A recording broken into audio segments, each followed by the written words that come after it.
Muito bem, nossos orientes, hoje falando sobre a maternidade, sobre o ser mãe. Ser. Não é ter o status, não é ter o título, não é ter o rótulo, não é ter a fachada, não é porque gerou que é mãe, mas o ser, né, a pessoa, tem que estar revestida, né, da situação da maternidade como um todo, né? Eu gostei quando você falou, Débora, que até a cabeça muda, É verdade.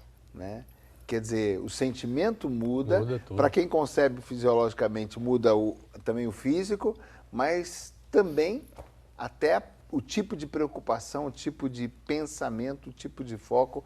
Quando a gente passa de uma situação para outra, a gente começa a ter outro tipo de visão. E é incrível que eu lembro, assim, o dia que nós fomos na maternidade para buscar meu filho, meu marido comenta isso, que ele fala assim, que a hora que eu entrei no carro, com ele no colo, sentei no banco de trás, meu marido dirigindo, ele falou, Débora, eu tava assim, numa tensão, porque ele falou, se alguém bater no meu carro, ele falou, acho que eu mato o cara que fizer isso. Porque o meu filho tá dentro do carro, sabe? Legal. Então acendeu isso nele também, essa preocupação de falar, poxa, a partir de agora eu sou pai também. Né? E a responsabilidade de tudo isso, que agora a família aumentou, então eu tenho essa responsabilidade de nutrir essa família, de vamos dizer assim, manter a família, então acho que vem tudo isso, acaba vindo à tona todos esses Sempre sentimentos. lembrando que tem aquela situação natural que pode partir para o exagero, né? É natural a gente ter uma preocupação, é natural a gente se sentir responsabilizado. O que não pode é fazer disso uma paranoia e virar uma obsessão pôr na bolha, né? E virar um processo, porque depois se eu não correspondo a tudo que eu coloco como meta altíssima, até vira uma depressão esse negócio só por causa de um filho. Saber estabelecer esse critério é uma arte e é muito difícil. Tomando a virtude pela definição do Aristóteles, que era a equidistância entre dois vícios, um por excesso e um por falta. Virtude está no meio. Então, saber até onde eu tenho... É muito tênue a linha entre o exagero, o normal e a negligência.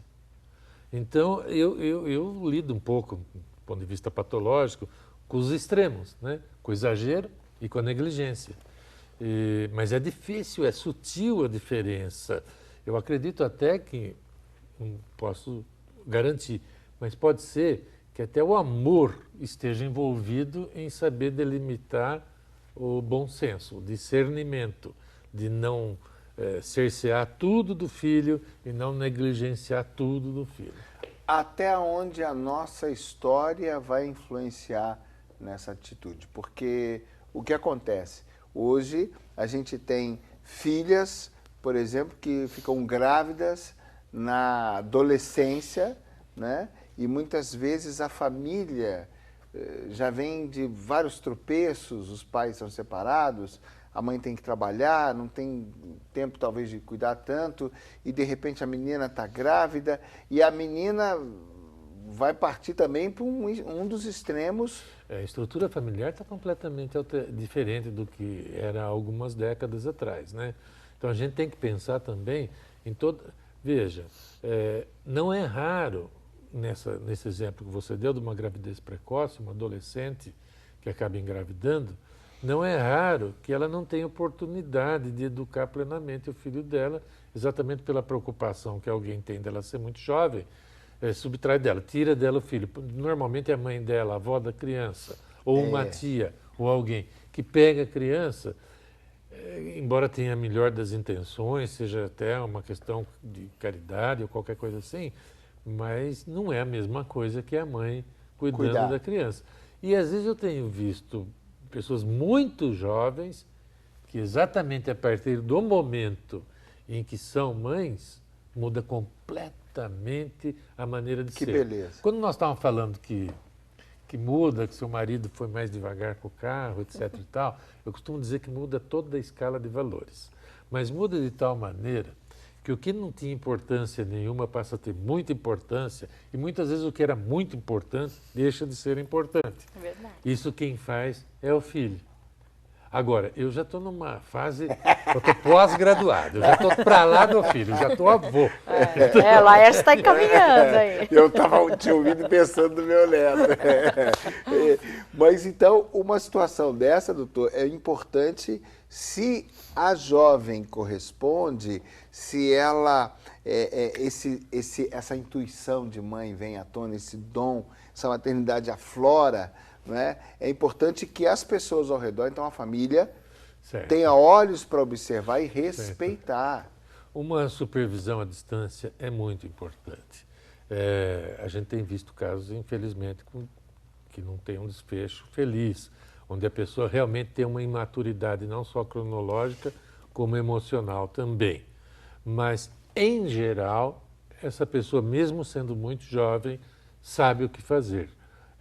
Pelo amor, pela intuição, pela vocação materna, ela sabe o que fazer, mas precisa sempre uma supervisão mesmo. O que nós não podemos é subtrair de uma vez a criança da Ou mãe. querer manipular a jovem. Exatamente. Né? Isso. Agora, parece que quem criou a jovem, então, fez de acordo, né? Pensou direitinho, porque a mulher já traz, lá no gabarito dela, já traz isso intuitivamente. Intuitivamente, já traz intuitivamente. Eu acredito que seja uma intuição realmente muito forte.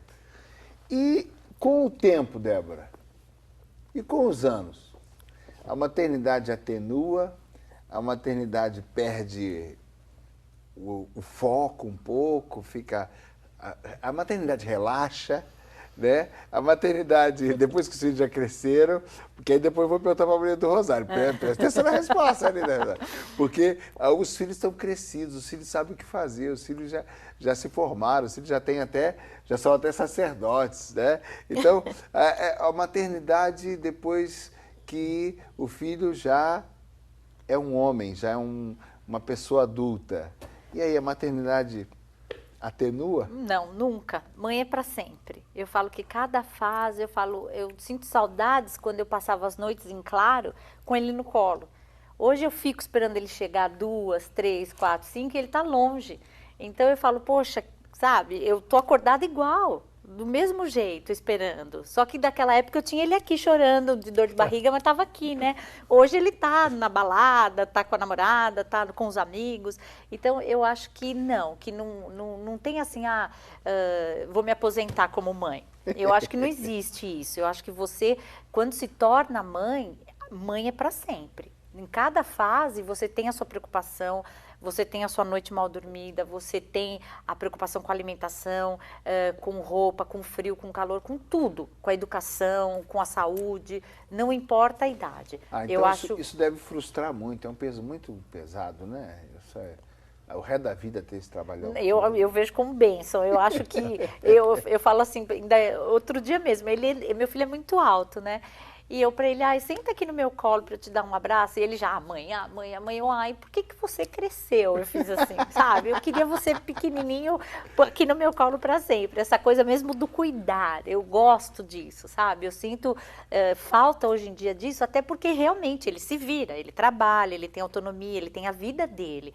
Né? E eu sinto essa falta de me preparar, de cuidar, ainda que ele é muito conversador, ele me conta tudo, a gente tem um relacionamento bem bacana, mas eu sinto essa falta do exercer aquela maternidade cuidadora, né? De dar roupinha, de vestir, de fazer, porque hoje ele tem a vida dele. Agora, né? a distância, ela acontece, ela é real, ela é concreta e ela precisa ser também a nível da nossa alma estar preparada para a gente não ter tanto o toque.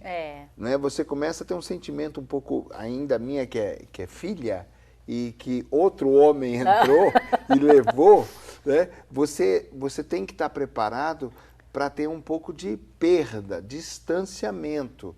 Né? A mãe vive assim também. A gente vive, são, vamos dizer assim, algumas perdas que acontecem ao longo da vida, mas que você tem o lado de vê-lo florescer, né? Que bom, eu falo, poxa, que bom que hoje ele tem um bom emprego, que bom que ele fez boas escolhas na vida dele, que bom que ele tem o amor, ele tem o respeito, ele tem essas características. Então, isso me faz feliz, me deixa assim, feliz de eu não tê-lo no colo, mas de ter essa certeza de que tudo que foi feito, para ele foi muito bom. Né? Eu Porque fico feliz. o filho homem com a mãe tem isso, né? É. Mãe, não chega, não precisa me beijar mais hoje, não. Chega, não, pra quê? Tem isso. Então, e é muito bom. Né? Por exemplo, eu tenho a minha filha, que hoje tem 17 anos. Ela é minha amiga, ela é minha companheira. Então, a gente tem uma maternidade, uma paternidade também no olhar. Sim. No acompanhar. No estar daqui, olhando de longe. Nisso, tomar conta, né? Nisso a sua maternidade também é a mesma, ô Maria do Rosário. De olhar, de acompanhar, de não ter tanto toque. Eu disse dos sacerdotes, né? Sim, eu rezo por eles.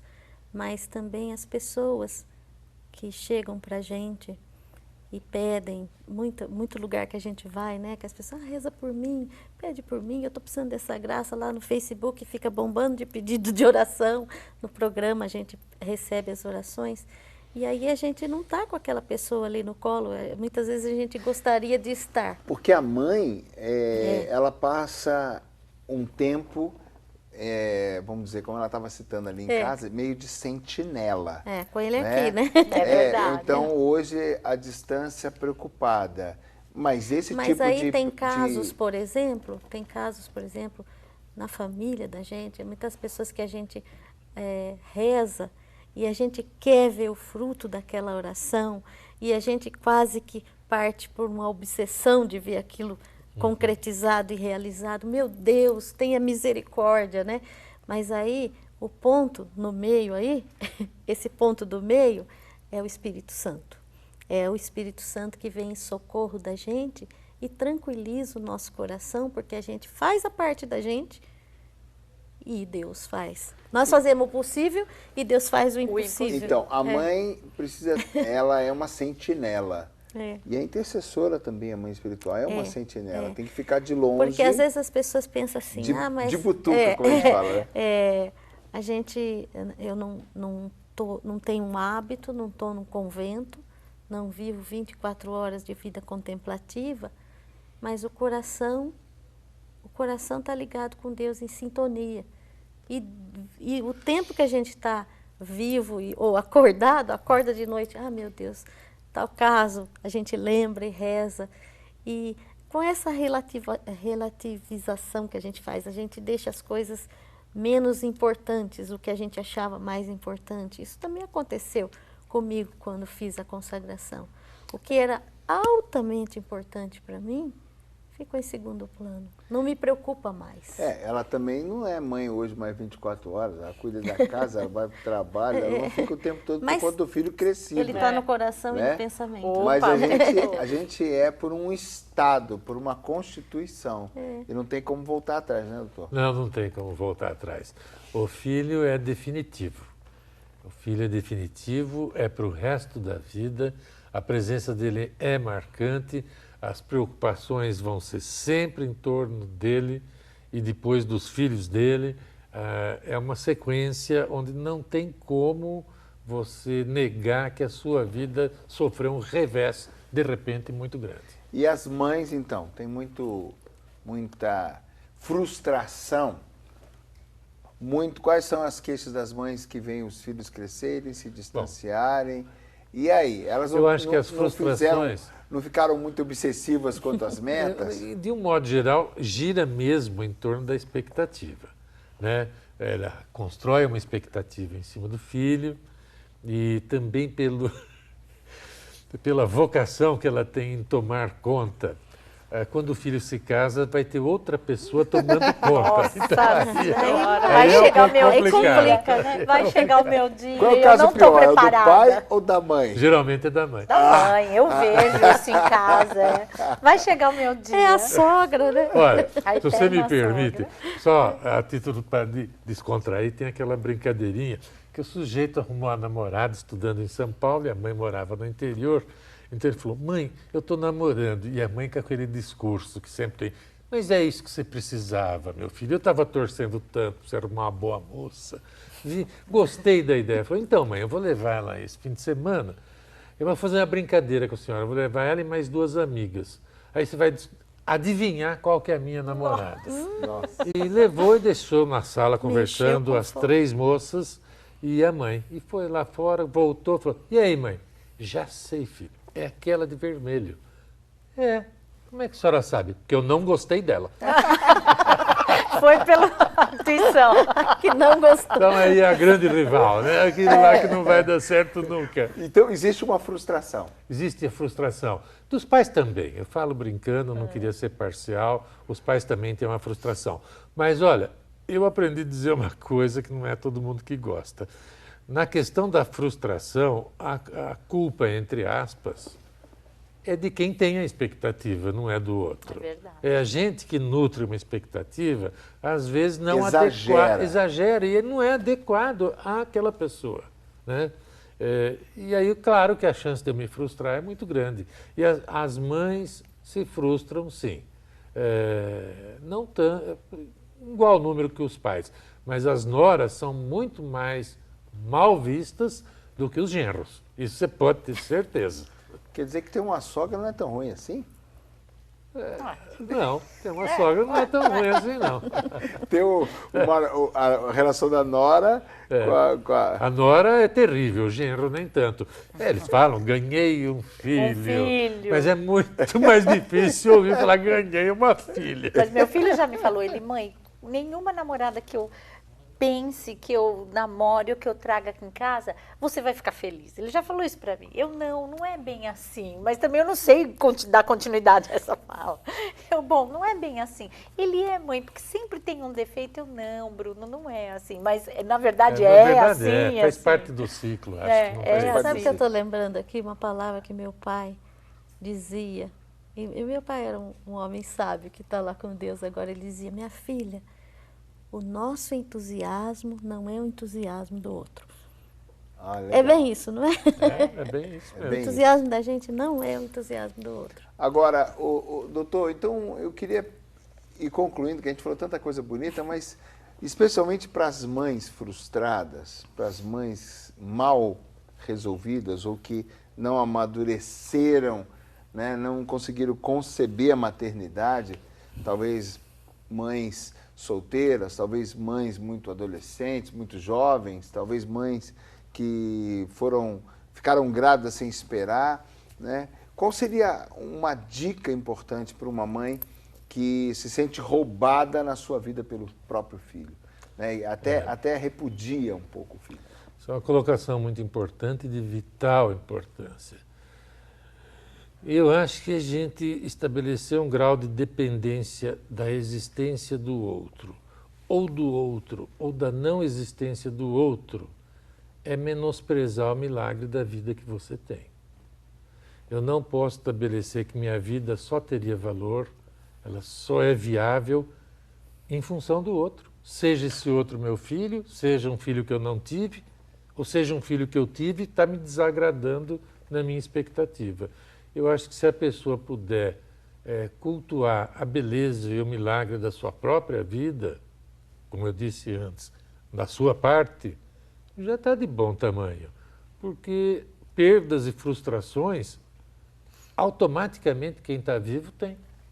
Sempre teremos. Sempre teremos. Se não é essa, vai ser sempre uma teremos. outra. Se não for de um jeito, é de outro. Eu tenho que estar preparado para isso, achando que minha vida realmente é um milagre, é bom, estou satisfeito com ela, gostaria, algumas vezes, que fosse diferente, mas o fato de não ser diferente não invalida a minha vida. Ou seja, também eu tenho que aprender a valorizar o que eu tenho nas mãos. Exatamente, o que eu tenho nas mãos é muito importante. Ou seja, eu não posso perder o que é possível em função do ideal. Não é verdade? Que muitas vezes é impossível. Às vezes o ideal é impossível. Chama ideal exatamente porque está na minha ideia, não está na prática. Então, muitas vezes, por causa de um ideal, eu deixo de viver o possível. Que é aquela ansiedade, às vezes, que a pessoa tem antecipadamente, né? Fala que eu vou ter um compromisso segunda-feira, eu já começo a anular a sexta, ou sábado, ou domingo, até chegar segunda-feira.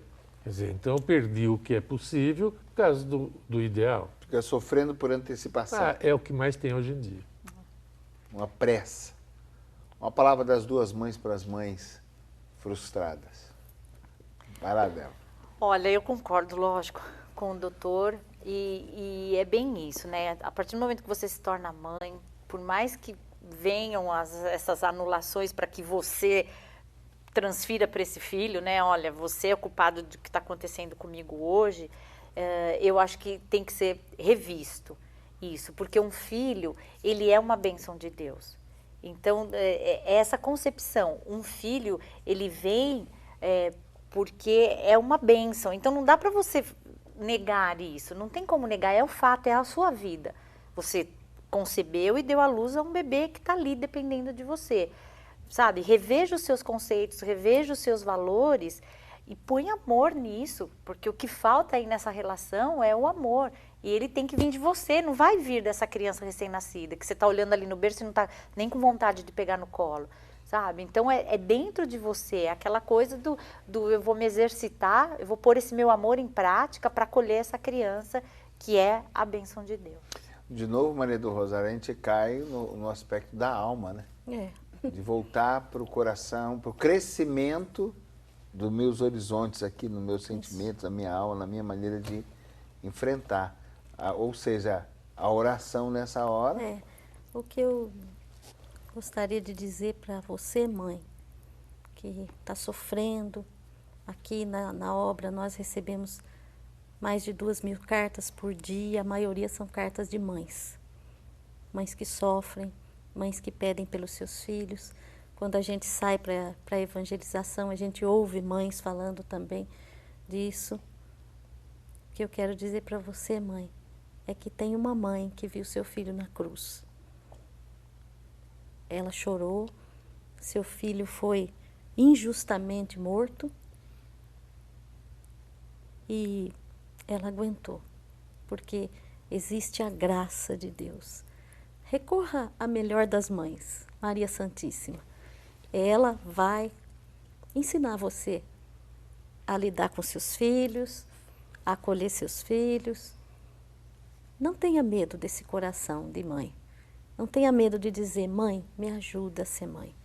Em qualquer estágio, em qualquer idade que você estiver. Seja uma mãe jovem, uma mãe adulta ou uma mãe idosa, esperando pelos seus filhos. Peça para a melhor das mães, a mãe de Deus. Que beleza, e a gente não está nem encerrando ainda, tem mais um pedacinho para a gente concluir, mas já valeu muito. Esse é o Oriente, essa riqueza, trazendo para você uma direção. Hoje para você, mãe. A gente volta já já.